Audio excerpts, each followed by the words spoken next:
We're at that point in the college basketball season where we start to get into the invitationals and the tournaments, and one of the best ones to start off the early year is always the State Farm's Champions Classic, and we have two great games to preview for that one. We're going to start off with Kentucky at Michigan State. I feel like we've talked about Michigan State a lot this year so far, and that's because Tom Izzo challenges his team right away, and they play big games right away, and that's really no different here with Kentucky as well. They're stepping right into this matchup. It's going to be a really good one. Number 4 Kentucky 2-0 against a 1-1 Michigan State team who I eventually think will be ranked at some point this season, Steve. It's going to be a really good game. We're going to see that one on Tuesday night, 7 p.m. on ESPN. It should be a really, really good matchup. We'll see. Last time we watched Michigan State, they took on Gonzaga. They lost by a point. That was on the aircraft carrier, the USS Abraham Lincoln. There was some issues. We were talking about it in our recap of that game. Didn't have a consistent shooter, had some foul trouble. For Kentucky, they have not really faced the amount or the challenges that Michigan State has faced so far as in a Gonzaga team. This is really their first true test, if you will. Duquesne is a better team, and I'll say that for you, Steve. Duquesne's a better team than usual in the past, but this is the first true test for John Calipari and Kentucky. Yeah, and strangely enough, I mean, again, when you have your big star being out, maybe you're not playing an inside game as much as you ordinarily would, but the way they were matching up, you would think they would have been doing better in the paint, but actually it's the perimeter game that's come along real well. Now, to give you an idea of how big this Invitational Classic is, the college football playoff reveal, the new rankings, is actually being delayed. They won't be released until after the last game. I mean, that's how much. That's big. That's how much ESPN figures is going to happen. What kind of eyes are going to be driven to both of the games here in the State Farm Classic? But I know Michigan State, you said it, and I know we harped on it. It probably seems like we're beating the dead horse with this. Yeah, they've got to find a scorer. I mean, it's pretty hard for somebody that's 6'9" to disappear. But Joey Hauser against Gonzaga, he might as well have been invisible. He fouled out early. He was held scoreless from the floor. He did have 2 free throws, but basically, I mean, he was just a non-factor. And he's the guy, I think, that Izzo has been building up all summer. He thought he worked really hard. He was in great shape. He's been saying his game's coming around, but he's been pretty wildly inconsistent throughout his career to date. So maybe Hauser is not the guy that they can turn to. I do like their inside players. I mean, I thought Sissoko played a great game against Gonzaga, and really once he fouled out, he was in foul trouble for a while toward the end as Gonzaga started to catch up. But once he fouled out, Michigan State generated nothing on the offensive side of the ball.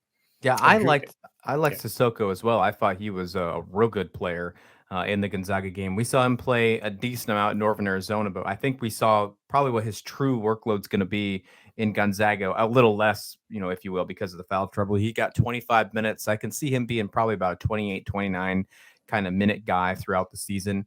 And if Oscar for Kentucky can't go, the reigning player of the year who is out day to day with a leg injury. And we kind of talked about how skeptical we are of that news, thinking that we think that injury is a little more serious than they're letting it out to be. John Calipari, as you said, you mentioned, we were talking about the press conference offline. He says he doesn't know if he can go. That makes you really concerned. It makes you really wonder what's going on with that one.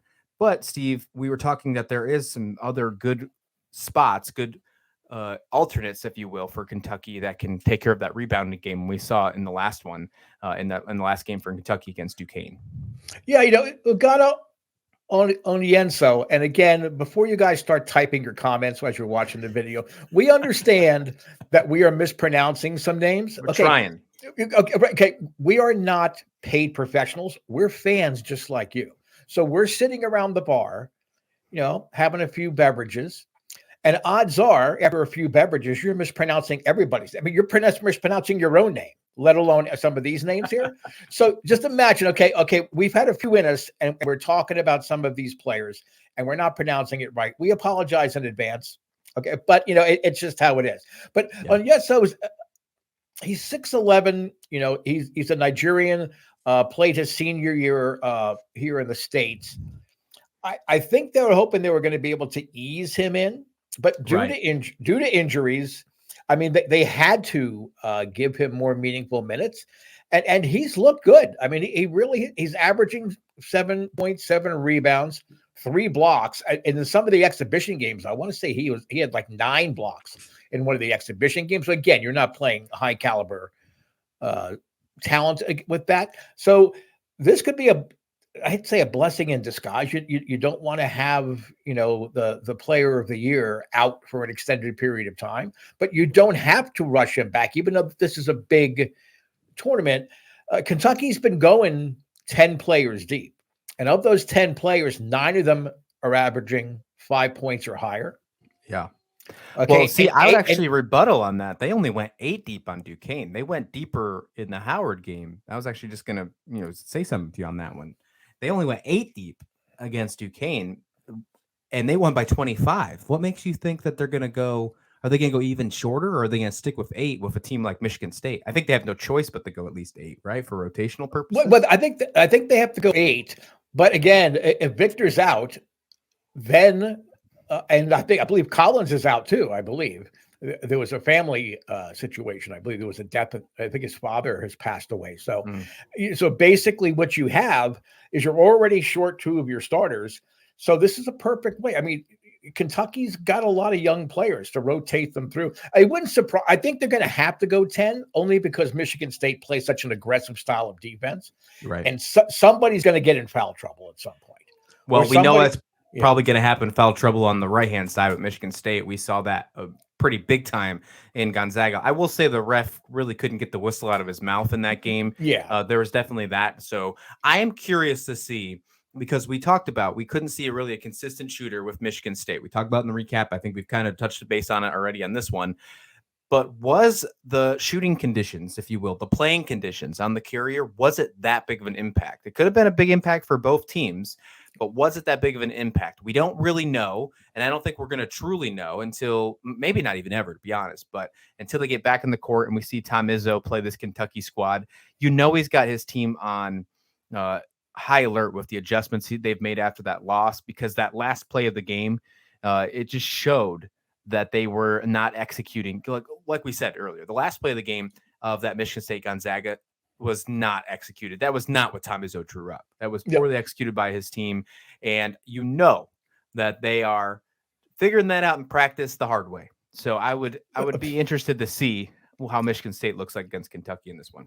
Yeah, and I wonder if Izzo goes and plays, maybe a 3-guard or a smaller player lineup against Kentucky, because Kentucky's probably going to have to play on the perimeter again. I don't think they want to, but they're going to have to play in the perimeter, try to open up the lane a little bit later, in the game. And I wonder if Izzo goes small to sort of offset whatever Kentucky is going to be able to bring at them, shooting, not necessarily from the threes, but basically, along the perimeters, So it's going to be an interesting, you're not going to find a better in-game adjustment and out of a timeout adjustment on both sides, having both coaches than in this contest. I mean, the coaching duel. Yes. I mean, Calipari and Izzo, they already know what they want to do. Yeah, and I agree with you. I think them trying to find a way to make guard play work, maybe 3-guard kind of rotation for Michigan State, it could work if they get guys like Brooks and Akins going. That wasn't the case in the Gonzaga game. They played some significant minutes, and I don't see that changing in this one. Akins is a really good two-way defender, and Izzo's been known to say that. But each of them only had 5 points. We hardly see them. I mean, Brooks had no assist. Aiken only had 1 assist.